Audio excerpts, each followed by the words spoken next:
إن الحمد لله نحمده ونصلي على رسوله الكريم أما بعد أعوذ بالله من الشيطان الرجيم بسم الله الرحمن الرحيم الحاقة ما الحاقة وما أدراك ما الحاقة۔ آج انشاءاللہ ہم سورۃ الحاقہ پڑھیں گے۔ حاقہ کا معنی حق ہو کر رہنے والی، الحاقہ وہ حق ہو کر رہنے والی۔ ایک انداز جو ہے، ایک جو اس میں ساؤنڈ ہے، وہ بھی ایک طرح جب اس عربی لہجے میں پڑھے نا اس کو، یا عرب خود پڑھنے والے ہوں اور ترجمہ بھی آتا ہو اس کا، تو دل پر دستک جو ہے وہ لگتی ہے۔ الحاقہ وہ حق ہو کر رہنے والی۔ ایک جو ہے سوال پیدا ہوتا ہے کہ کیا ہے وہ، ٹھیک ہے، اندر ہی اندر ایک کیفیت پیدا ہوتی ہے کہ کیا ہے، اور ساؤنڈ بھی ایسا الحاقہ ڈرا دیتا ہے۔ ملحاقہ کیا ہے وہ حق ہو کر رہنے والی۔ وما ادراک ملحاقہ اور آپ کو کیا معلوم کہ وہ حق ہو کر رہنے والی کیا ہے۔ حاقہ قیامت کے ناموں میں سے ایک نام ہے، اور حق سے حاقہ، حق سے، حق کا معنی حقیقت، حق اردو میں بھی ہم بولتے ہیں نا حق ہے، اس کے مقابلے میں باطل ہوتا ہے۔ اور حق کی تعریف کیا ہے؟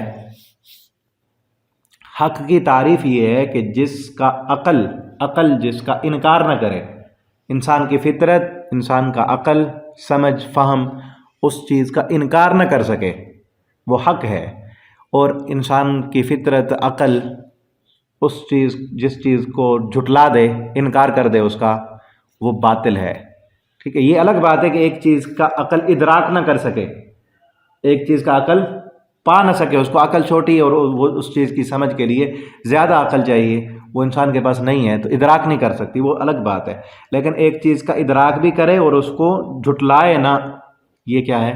حق ہے۔ کہ قیامت ایسی چیز ہے کہ جس کا عقل انکار نہیں کرتی، جھٹلاتی نہیں ہے اس کو۔ انسان کی عقل، فطرت اس بات پر انسان کو تقاضا کرتی ہے کہ قیامت کا دن ہونا چاہیے۔ اور اس کی مزید جو ہے وضاحت سورۃ القیامہ میں ہم کریں گے۔ بلکہ پچھلے دنوں ایک میں وہ مناظرہ دیکھ رہا تھا یوٹیوب پہ، امریکہ میں بیٹھ کے دو بندے مناظرہ کر رہے تھے۔ ایک ملحد تھا، اللہ کا منکر، انکار کرنے والا کہ اللہ ہے ہی نہیں، دوسرا اس کو سمجھا رہا ہو کہ ہاں اللہ تعالیٰ ہیں۔ اب وہ پہلے تو اس نے جو سمجھانے والا، کلمہ پڑھنے والا مسلمان تھا، اس نے صحیح باتیں کی، آخر میں آ کر نہ اس نے جب کہا کہ اللہ تعالیٰ پھر کہاں ہے، اب یہ تھا وحدت الوجود کا قائل کہ اللہ تعالیٰ، وہ جو کہتے ہیں کہ اللہ تعالیٰ وقت سے، جگہ سے، جو ہے مکان و زمان کی قید سے اللہ تعالیٰ پاک ہیں۔ اب وہ کیا بتایا کہ کہاں ہیں؟ ٹھیک ہے نا، اس پر بھی انشاءاللہ آپ پڑھیں گے نا سورہ اخلاص، اس پر بات کریں گے اللہ تعالیٰ کی صفات پر، کہ اللہ تعالیٰ، اللہ ایک وہ جو اصل اس طرح کا عقیدہ رکھتے ہیں نا کہ اللہ تعالیٰ ہر جگہ پر ہیں، پھر کہتے ہیں ہر جگہ پر نہیں ہیں، زمان و مکان کی قید سے پاک ہیں، تو ان کا اصل پیچھے نظریہ یہ ہے کہ اللہ تعالیٰ کو وہ ذات نہیں مانتے، اللہ تعالیٰ کو صرف ایک طاقت مانتے ہیں، ایک پاور کا نام اللہ ہے، قدرت مانتے ہیں، جبکہ اللہ تعالیٰ ایک ذات کا نام ہے، اور وہ ذات آسمانوں سے اوپر عرش پر ہے۔ الرحمن علی العرش استویٰ، اور کیسے ہے؟ جیسے اللہ کی شان کے لائق ہے۔ تو یہاں یہ ہے کہ انسان کی عقل، اس کو یہ سمجھانا تھا کہ انسان کی عقل جو ہے وہ اس بات پر تقاضا کرتی ہے کہ قیامت ہونی چاہیے۔ کیوں؟ سورۃ القیامہ میں اللہ فرماتے ہیں نا کہ تم دیکھتے ہو اس دنیا میں برابری نہیں ہے، اس دنیا میں انصاف نہیں ہے پورا۔ اسی چیز نے تو ہندوؤں کو ابھارا نا، وہ کہتے ہیں 7 جنم ہوتے ہیں، کہ اس جنم میں اگر گناہ کرو گے تو اگلے جنم میں تمہیں سزا ملے گی، جبکہ یہ چیز نہیں ہے۔ اس زندگی میں اگر گناہ کرو گے، کئی بندے ہوتے ہیں نا گناہ انہوں نے بڑے کیے، ان کو گناہوں کی سزا نہیں ملی، چلے گئے، ظلم کیا، زیادتیاں کی، ناانصافیاں کی، کسی کو مارا، کسی کا حق کھایا، اس کو دنیا میں کوئی اس کو برابری، اس کو سزا نہیں ملی۔ اس کے مقابلے میں اچھا بندہ، نیکیاں کرنے والا، صدقہ کرنے والا، انسانیت کا خیال رکھنے والا، اس کو اس کی اچھائیوں کا بدلہ نہیں ملا، وہ چلا گیا۔ تو انسان کی عقل اس بات پر انسان کو ابھارتی ہے نا کہ کوئی دن ہونا چاہیے جس دن یہ برابری ہو، سارے حساب کتاب ہو، تو وہ حق ہونے کا دن قیامت ہے کہ جس کا انسان کی عقل تقاضا کرتی ہے کہ ہونا چاہیے انصاف، اور وہ انصاف کا دن وہ قیامت ہے، جس کا نام الحاقہ ہے۔ حق حقیقت ہے۔ جو کذبت سمود، جھٹلایا تھا سمود نے بھی، وعاد، عاد نے بھی، بالقاریہ، اس کھڑ کھڑانے والے کو، اس بڑے حادثے کو جھٹلا دیا۔ فاما سمود، پھر جو سمود تھے، فاہلکوا، وہ ہلاک کیے گئے، بالطاغیہ، ہولناک آفت کے ساتھ، سخت آواز کے ساتھ۔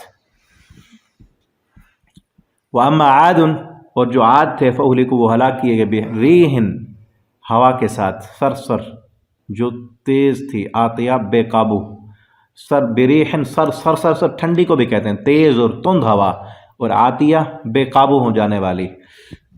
سخرہا علیہم، یہ مسخر کیا تھا اس ہوا کو، علیہم ان پر، 7 لیال 7 راتیں، و 8 ایام اور 8 دن، حسوماً مسلسل، فتر القوم پس آپ دیکھیں گے قوم کو، فیہا اس میں، یہ نا انداز خطابت ہے، ایسے پڑھے تھے کوئی جس طرح ہم کہانی سناتے ہوئے کہیں نا کہ آپ اگر ہوتے تو دیکھتے کہ کیسے ہوتا، فاتر القوم، آپ اگر دیکھتے قوم کو تو ایسے گرے پڑے تھے، کانہم اعجاز نخل خاویہ، گویا کہ وہ کھجوروں کے خالی تنے ہیں، خالی کھوکھلے تنے۔ فہل ترا، کیا آپ دیکھتے ہیں، لہم ان میں، من باقیہ کوئی باقی ہے، کھجور کے لمبے لمبے تنے اور وہ بھی کھوکھلے، اندر سے خالی کرتے ہیں تو پائپ بن جاتے ہیں۔ ہوا آتی تھی، اتنی تیز آندھی ان پہ چلی، پٹخ پٹخ پہلے ان کو مارا گیا، جس طرح کپڑے کو نیچے مارا جاتا ہے نا، اس طرح ان کو مار مار کے، اور پھر خالی ہوا ان کے منہ سے جاتی، پخانے کے راستے باہر نکل جاتی، پخانے کے راستے سے داخل ہوتی، منہ کے راستے اندر سے خالی ہو کے پائپ بنا کے رکھ دیا اللہ نے۔ اتنے بڑے طاقتور جو کہتے تھے من اشد منا قوہ، ہم سے بڑی طاقت والا کون ہے؟ اللہ تعالیٰ نے فرمایا ہماری یہ مخلوق ہوا جو تمہیں نظر بھی نہیں آتی، تم کیا سمجھتے ہو کہ ہم ہی طاقتور ہیں؟ کئی اور چیزیں بھی ہماری تم سے زیادہ طاقتور ہیں، اور اتنی طاقت والی مخلوق اللہ فرماتے ہیں ہم نے ان کے بعد پھر اتنے طاقتور بندے پیدا ہی نہیں کیے، التی لم یخلق مثلها فی البلاد، ان جیسے ہم نے پھر اور بنائے ہی نہیں۔ اتنی بڑی طاقت کے مالک تھے، لیکن ہوا نے ان کو پٹک پٹک کے مارا اور عبرت کا نشان بنا دیا۔ فہل تری لہم من باقیہ، کیا ان میں سے کوئی بھی تمہیں باقی نظر آتا ہے؟ وجاء فرعون، اور آیا فرعون، ومن قبل، اور اس سے پہلے بھی کئی قومیں، والمؤتفکات، اور الٹائی گئی بستیاں، بالخاطیہ، سب آئے تھے، جاء بالخاطیہ، آئے تھے سب گناہ کر کے، سب نافرمان تھے، فعصوا، نافرمانی کی انہوں نے، رسول ربہم، اپنے رب کے رسول کی، فاخذہم، پھر پکڑا ہم نے ان کو، اخذۃ رابیہ، پکڑنا بڑا سخت۔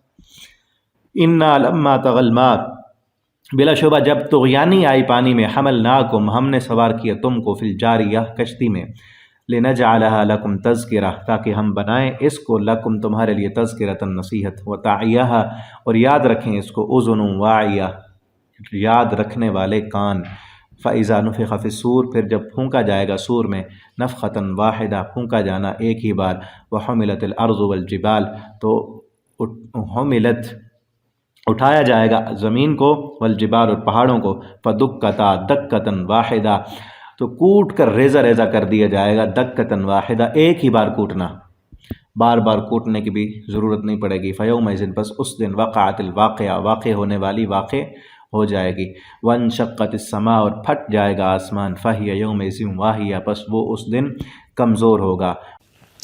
آگے انشاءاللہ ہم اگلے سبق میں پڑھیں گے، آپ ان اسباق کو آگے دوستوں کے ساتھ شیئر بھی کیا کریں تاکہ آپ کے لیے صدقہ جاریہ بنے۔ انشاءاللہ کل کے سبق میں آگے انشاءاللہ ہم پڑھیں گے۔ والسلام علیکم ورحمۃ اللہ وبرکاتہ۔